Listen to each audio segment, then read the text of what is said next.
Bismillahirrahmanirrahim. Assalamualaikum warahmatullahi wabarakatuh. Untuk tingkatan 2, sila buka muka surat 12, pelajaran keempat. Buka buku teks Usuluddin, subjek tafsir. Muka surat 12, pelajaran keempat, iaitu kewajipan patuh kepada perintah Allah dan Rasulnya.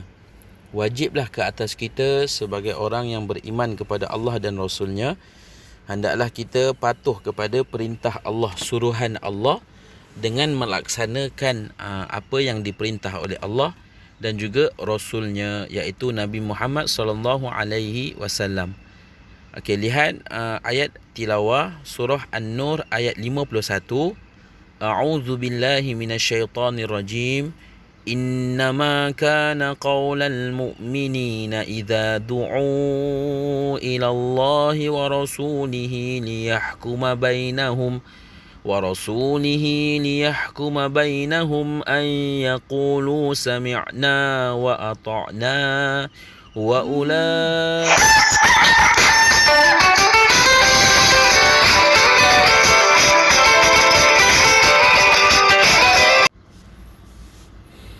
Okey, kita ulang balik surah An-Nur ayat 51.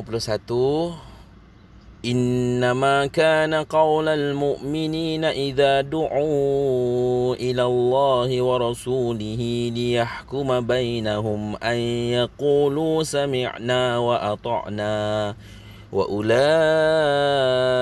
humul muflihun. Okey, lihat muka surat 13, makna mufradat. Du'u bermaksud mereka diajak ataupun diseru. Liyahkuma untuk menghakimi ataupun untuk memutuskan. Sami'na kami dengar, wa ata'na dan kami taat. Maksud ayat surah An-Nur ayat yang ke-51,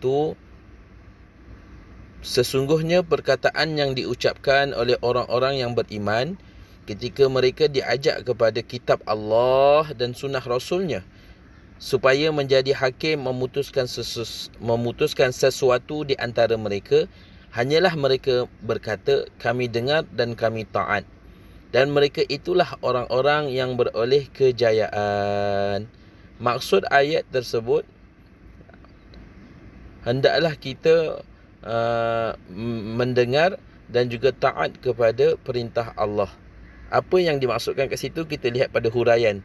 Huraian yang pertama, Islam adalah agama yang sempurna, syumul, yang merangkumi sistem perundangan dan juga keadilan.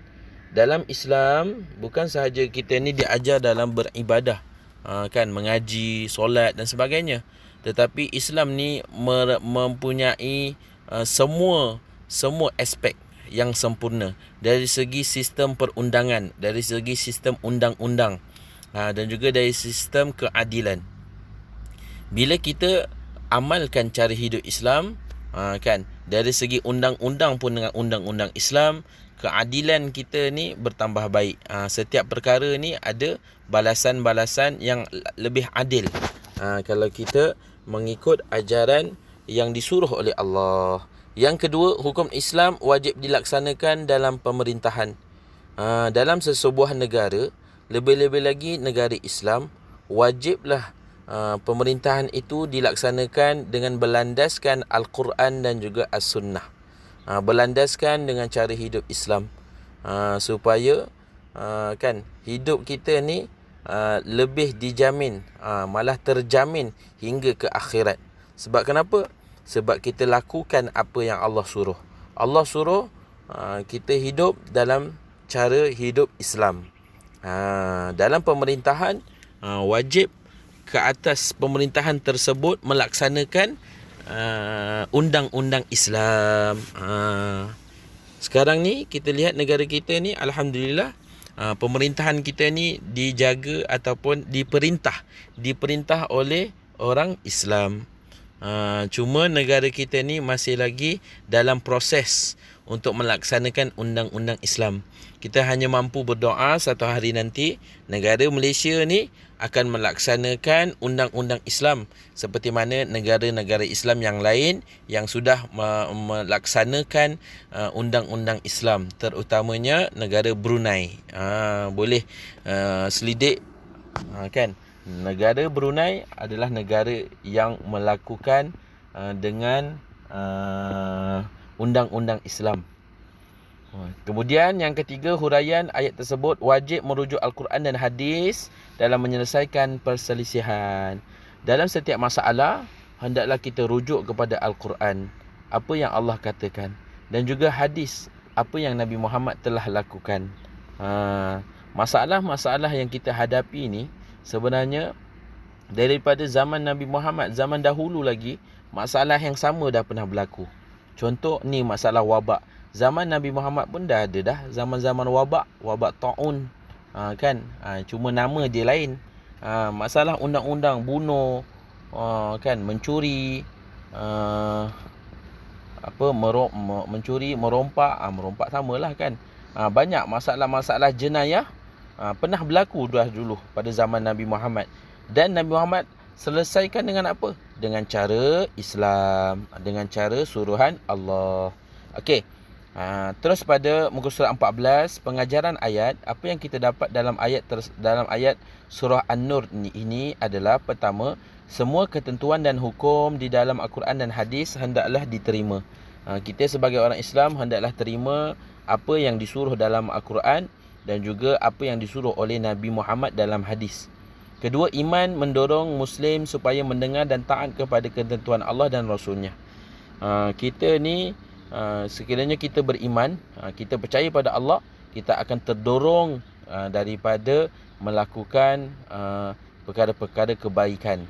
Kita akan jadi seorang yang mendengar dan juga taat kepada ketentuan Allah. Yang ketiga, kejayaan manusia di akhirat bergantung kepada kesungguhan mereka menerima dan melaksanakan perintah Allah. Kalau kat dunia ni kita taat kepada perintah Allah, kan, kita bersungguh-sungguh dalam menerima suruhan Allah, nescaya berjayalah kita di akhirat nanti. Berjaya tu maksudnya apa? Kita akan ditempatkan bersama dengan golongan orang-orang yang berjaya, orang-orang yang bertakwa kepada Allah. Mudah-mudahan. Jadi satu pengajaran kepada kita ni, kan, kita hendaklah mematuhi perintah Allah, kan, supaya kita digolongkan bersama orang-orang yang melaksanakan perintah Allah. Siapa orang yang melaksanakan perintah Allah? Nabi Muhammad dan juga sahabat-sahabat dan juga serta pengikutnya. Kita lah pengikut-pengikut Nabi Muhammad. Mudah-mudahan. Okey, lihat buku aktiviti. Aktiviti yang bawah tu muka surat 14, keluarkan buku tulis. Kemudian jawab soalan aktiviti tersebut di dalam buku tulis dan boleh rujuk tajuk yang kita bincangkan ini. Itu saja untuk hari ini. Wallahu a'lam. Assalamualaikum warahmatullahi wabarakatuh.